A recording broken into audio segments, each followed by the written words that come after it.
Assalamualaikum warahmatullahi wabarakatuh. Alhamdulillah wassalatu wassalamu ala Rasulillah wa ala alihi wa sahbihi wa mawalah wa la hawla wa la quwata illa billahi wa ba'du. Alhamdulillah, di pagi hari ini kembali kita bisa duduk untuk bertolabul ilmi. Salawat dan juga salam kita hadiahkan kepada Rasul kita Nabi besar Muhammad sallallahu alaihi wasallam. Ada sebuah hadis dari Abi Sa'id Al-Khudri radhiyallahu anhu. Dakhala Rasulullah sallallahu alaihi wasallam dzata yaumin al-masjid. Kata Abi Sa'id Al-Khudri radhiyallahu anhu, suatu hari Nabi sallallahu alaihi wasallam masuk ke dalam masjid. Dalam riwayat di luar waktu salat. فَإِذَا هُوَ بِرَجُلٍ مِنَ الْأَنصَارِ يُقَالُ لَهُ أَبُو أُمَامَةَ. Tiba-tiba Nabi SAW mendapati seorang laki-laki dari kalangan Ansar, namanya Abu Umamah. Faqala, maka Nabi SAW mengatakan, Ya Aba Umamah, ma li araka jalisan fil masjid fi ghairi waqti shalah. Wahai Abu Umamah, aku melihat dirimu duduk di masjid ini bukan waktu salat. Qala, maka Abu Umamah mengatakan, humumun lazimatni wa duyunun ya Rasulullah. Kegundahan yang kualami wahai Rasul, dan hutang-hutang yang melilitku. Maka Nabi SAW mengatakan, afalu allimuka kalam idza anta qultahu adhaballahu azza wa jal hammaka wa qada anka dainak. Ya Aba Umamah, maukah kuajarkan kepadamu satu kalimat yang kalau engkau membacanya, Allah akan menghilangkan kegundahanmu dan Allah akan lunasi hutang-hutangmu. Qala, Abu Umamah mengatakan, qultu bala ya Rasulullah, tentu wahai Rasul, apa kalimat itu? Qala, maka Rasul mengatakan, kul idza asbahta wa idza amsayta Allahumma inni a'udzubika minal hammi wal hazan wa a'udzubika minal ajzi wal kasal wa a'udzubika minal jubni wal bukhli wa a'udzubika min ghalabatid daini wa qahrir rijal. Wahai Abu Umamah, katakan, apabila engkau berada di pagi hari atau engkau berada di sore hari, Allahumma ya Allah, inni a'udzubika, aku berlindung kepadamu, minal hammi wal hazan, dari kebingungan dan kesedihan, wa a'udzubika, dan berlindung kepadamu, minal ajzi wal kasal, dari kelemahan dan juga kemalasan, wa a'udzubika minal jubni wal bukhli, dan aku berlindung kepadamu dari kepengecutan dan kebakhilan, wa a'udzubika min ghalabatid daini wa qahrir rijal, dan aku berlindung kepadamu dari terkalahkannya oleh hutang ataupun dikuasai manusia.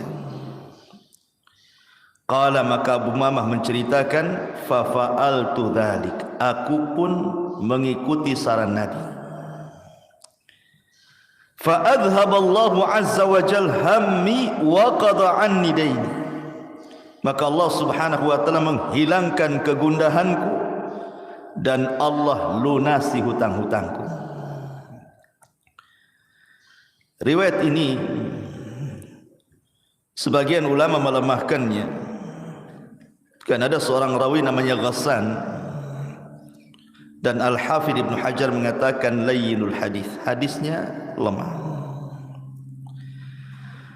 Akan tetapi hadis ini ada syahid dari hadis yang lain yang sahih dari doa Nabi sallallahu alaihi wasallam, Allahumma inni a'udzubika minal hammi wal hazan. Ya Allah, aku berlindung kepadamu dari kegundahan dan kesedihan. Hadis ini sahih. Ma'asyiral muslimin yang dimuliakan Allah azza wa jalla, yang kita bisa petik kaidah ataupun faedah dari riwayat ini, bahwa setiap manusia, mau solehnya mau tidaknya, mau orang biasa mau nabinya, semua pasti mengalami alham wal hazan. Orang itu pasti suatu ketika akan mengalami gundah, bingung dan sedih. Ma'asyiral muslimin yang dimuliakan Allah azza wa jalla, setiap tempat yang ada kebahagiaan pasti di situ ada kesedihan. Setiap tempat yang ada kebahagiaan pasti ada kesedihan. Boleh jadi kita melihat anak-anak kita terkadang senang, bahagia, tapi ketika anak kita sakit, kita pun sedih. Satu sisi bahagia, sisi lain sedih. Ketika kita melihat istri kita, kita sayang dan cinta kepada mereka, tapi ketika terjadi masalah keluarga, bingung, sedih, gundah dan begitu seterusnya. Ketika kita melihat harta, kadang-kadang kita senang dengan harta, tapi kita sedih kalau seandainya harta itu hilang dari badan kita. Begitulah kaedah kehidupan dunia, ikhwan, bahwa setiap tempat yang ada kebahagiaan pasti terselip kesedihan. Itu kaedah dunia seperti itu. Tidak orang biasa, tidak orang soleh, tidak manusia seperti kita, tidak pula para nabi dan rasul, semua pasti mengalaminya. Ma'asyiral muslimin yang dimuliakan Allah azza wa jalla, kita perhatikan dalam kehidupan kita,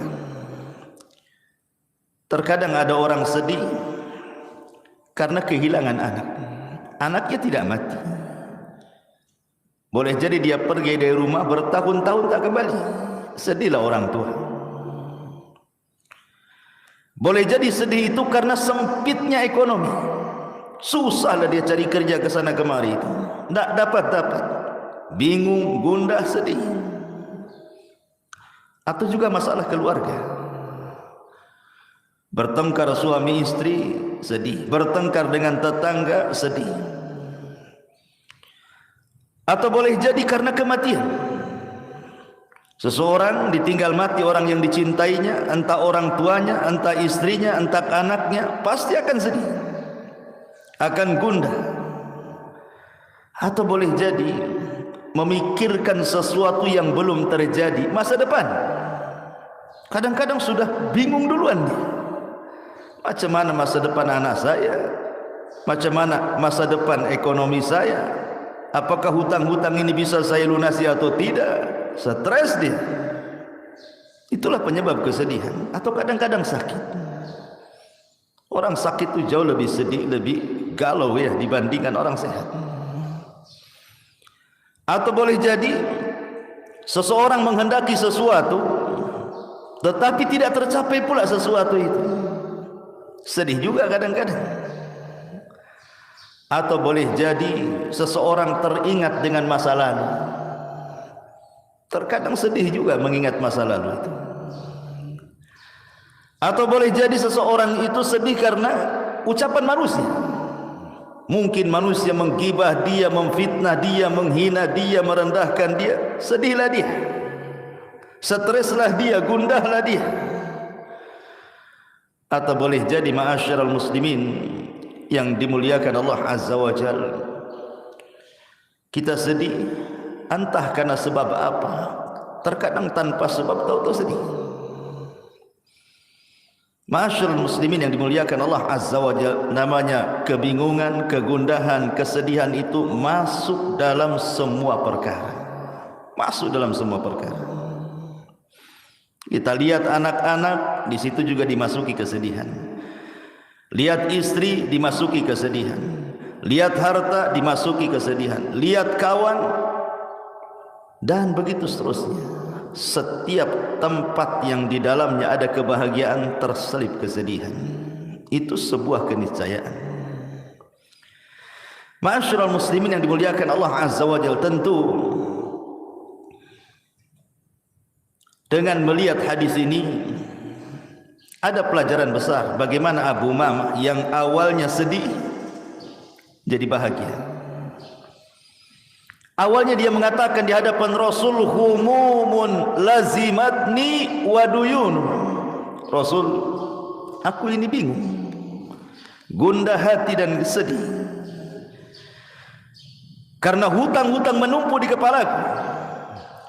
Tapi setelah Nabi SAW mengarahkan untuk senantiasa membaca doa tadi, kata Abu Umamah, setelah aku lakukan apa yang disarankan Rasul, apa kata Abu Umamah? Azhaba anni hammi wa qada anni daini. Allah hilangkan kegundahanku dan Allah lunasi hutang-hutangku.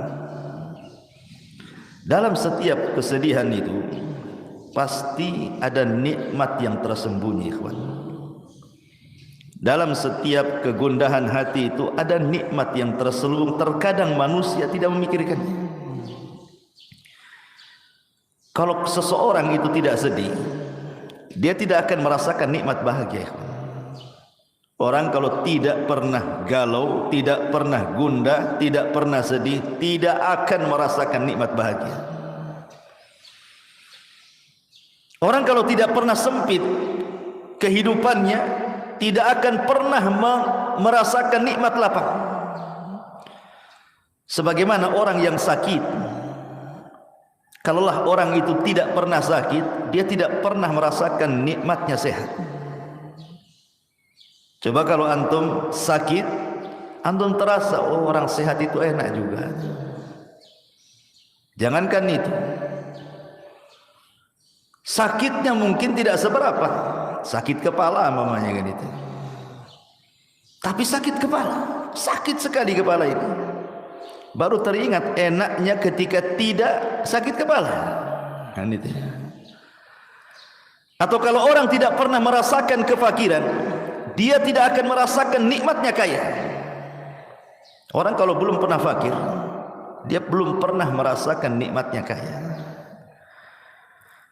Orang yang tidak pernah merasakan buta, dia tidak pernah merasakan nikmatnya melihat. Orang tidak pernah merasakan nikmatnya cahaya kalau tidak pernah hidup dalam kegelapan.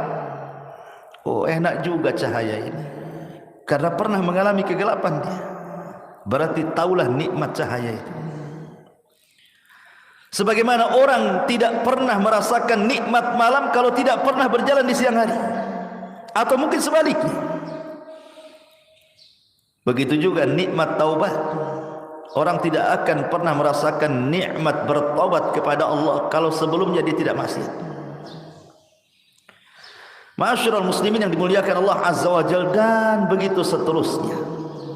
Dalam setiap kesedihan itu pasti di situ ada kebahagiaan. Inna ma'al usri yusra, inna ma'al usri yusra. Setiap kesulitan itu pasti ada kemudahan. Adam alaihi salatu wassalam nikmat terus di sorga. Di sorga itu tidak ada kecuali kenikmatan. Allah uji dengan memakan buah larangan. Akhirnya Adam diturunkan ke bumi. Sedihlah Adam, baru tahu dia nikmatnya sorga. Itu Nabi. Nabi Musa alaihi salatu wassalam ketika dia membunuh seseorang dari Bani Israel, takut dia. Akhirnya dia pun lari dari Mesir ke Madian.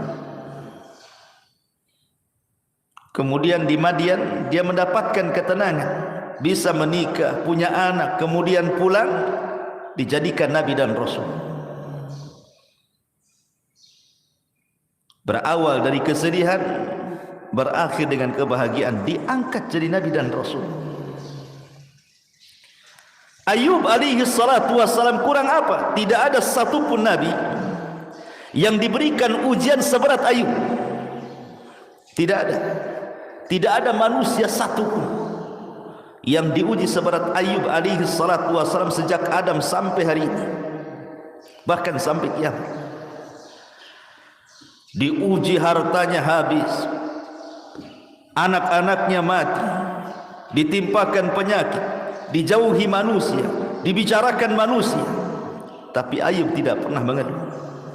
Dia bersabar dan mengharap pahala Allah Azza wa Jalla. Allah ganti kesedihan dengan kebahagiaan.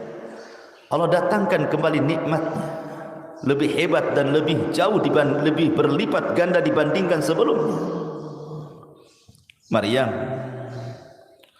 Maryam al-Adra, Maryam bintu Imran, wanita yang tidak pernah keluar dari mihrabnya, sujud, ruku, ibadah gitu. Tahu-tahu ketika buang hajat datang pula Jibril menghabar gembirakan bahwa dia akan punya anak. Kata Maryam, aku tidak pernah disentuh laki-laki. Macam mana kata-kata manusia nanti kepadaku? Aku punya anak, tak punya laki pula. Akhirnya kemudian Maryam pun difitnah macam-macam. Sampai hari ini orang-orang Yahudi menganggap Maryam itu wanita pezina dan Isa itu anak zina. Makanya orang Nasrani mengkafirkan Yahudi karena tidak mengakui nabinya dan mengatakan Isa itu anak zina, Maryam pula pezina. Tetapi siapa yang tahu bahwa bayi yang dilahirkannya itu menjadi bayi yang kelak akan menjadi afdalul anbiya min Bani Israel, seafdal-afdalnya nabi dari Bani Israel. Kesenangan. Siapa lagi? Nabi Yunus sedih melihat kaumnya ketika didakwain tidak beriman, sehingga Allah mengatakan Yunus keluar itu zahaba mughadibah, keluar dalam kondisi marah. Akhirnya Allah Subhanahu wa taala atabahu, menghukum dia dimakan ikan. Kemudian dia terus bertasbih kepada Allah dan terus bertasbih. Akhirnya Allah Subhanahu wa taala selamatkan Yunus kembali lagi kepada kaumnya. 100.000 lebih kaumnya beriman. Kebahagiaan ikhwan. Awalnya sedih, jadi bahagia. Nabi kita Muhammad sallallahu alaihi wasallam ketika berdakwah ke Taif, yang sebelumnya 18 kabilah orang-orang Mekah itu, sepeninggal Khadijah dan sepeninggal Abu Talib, berani mengancam Rasul kalau meneruskan dakwahnya akan dibunuh. Sempit dada Nabi, sedih. Berangkatlah dia ke Taif dengan harapan orang-orang Taif mau beriman. Sampai pula di Taif, tidak ada satupun yang belas kasih kepada Nabi SAW. Yang ada dari anak-anak, perempuan, orang tua, laki-laki, semua mengusir Nabi. Bukan hanya mengusir, bukan hanya disuruh pulang gitu saja, dilempari batu, dicaci maki, anak-anak daro duri untuk menyakiti Nabi, sehingga Rasul harus lari 1 mil bersama Zaid ibn Harithah. Nabi hanya mengatakan, Allahumma ilaika ashku dha'fa quwwati. Ya Allah, aku hanya bisa mengadukan kelemahanku kepadamu. Wa qillati hilati wa hawani 'alan nas, dan sedikitnya pengalamanku dan manusia meremehkan diriku. Wa anta arhamur rahimin, kau zat yang maha pemberi kasih sayang di antara hamba-hambamu yang memiliki perasaan kasih sayang. Kemudian Rasul mengatakan, ila man takiluni, ila aduwin yatajahamuni, au ila qaribin malaktahu amri. Kemana lagi ku tambatkan diriku ya Rabb? Di hadapan musuh yang akan menyerangku, ataukah kepada mereka orang-orang Mekah yang akan menguasai perkara? Tapi lihat bagaimana Nabi SAW menenangkan dirinya. Illam takun alayya sakhatun fala ubali. Ya Rabb, asal engkau tidak marah kepadaku, asal engkau tidak murka kepadaku, aku enggak peduli dengan mereka. Seolah-olah Rasul ingin katakan, kalau orang-orang Taif melempariku bukan karena kemurkaanmu kepadaku ya Rabb, aku tidak peduli. Silahkan mereka mengatakan apapun soal diriku, yang penting ini bukan bentuk azabmu kepadaku. Rasul menenangkan dirinya. Kemudian masuk lagi ke Mekah, tidak bisa berdakwah sama sekali, malah diusir dari Mekah ke kota Madinah. Ketika Allah tutup satu pintu, di sana Allah buka banyak pintu. Masuk ke kota Madinah, Islam tersebar, dan Rasul pulang ke Mekah, akhirnya membebaskan kota Mekah. Inna ma'al usri yusra. Antum jangan kira ketika antum sedang sedih karena ada kesulitan, tiba-tiba Allah menutup satu pintu, kemudian antum katakan di sana tidak ada pintu. Bahkan di sana banyak pintu yang akan mengarahkan kepada kebahagiaan. Ingat, ketika Allah mengatakan inna ma'al usri yusra, inna ma'al usri yusra, ketika Allah mengatakan al-usri menggunakan alif lam. Tapi ketika mengatakan yusran tidak menggunakan alif lam. Apa faedahnya?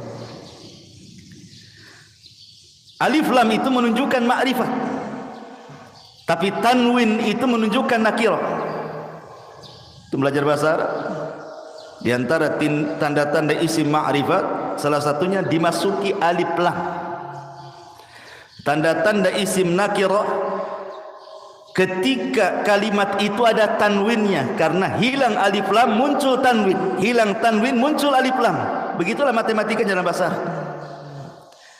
Ma'rifat itu artinya jelas, nakirah itu artinya tidak jelas, umum. Seolah-olah ingin mengatakan inna ma'al usri yusra, inna ma'al usri yusra. Al-usri yang pertama adalah usri yang kedua, tapi yusron yang pertama bukan yusron yang kedua. Artinya terkadang satu kesulitan Allah kasih dua kemudahan. Bahkan bukan dua kemudahan, bisa 3 kemudahan, 4 kemudahan, dan begitu seterusnya. Bahasa saya, jikalau Allah Subhanahu wa ta'ala menutup satu pintu, di sana banyak pintu-pintu. Itu maksud.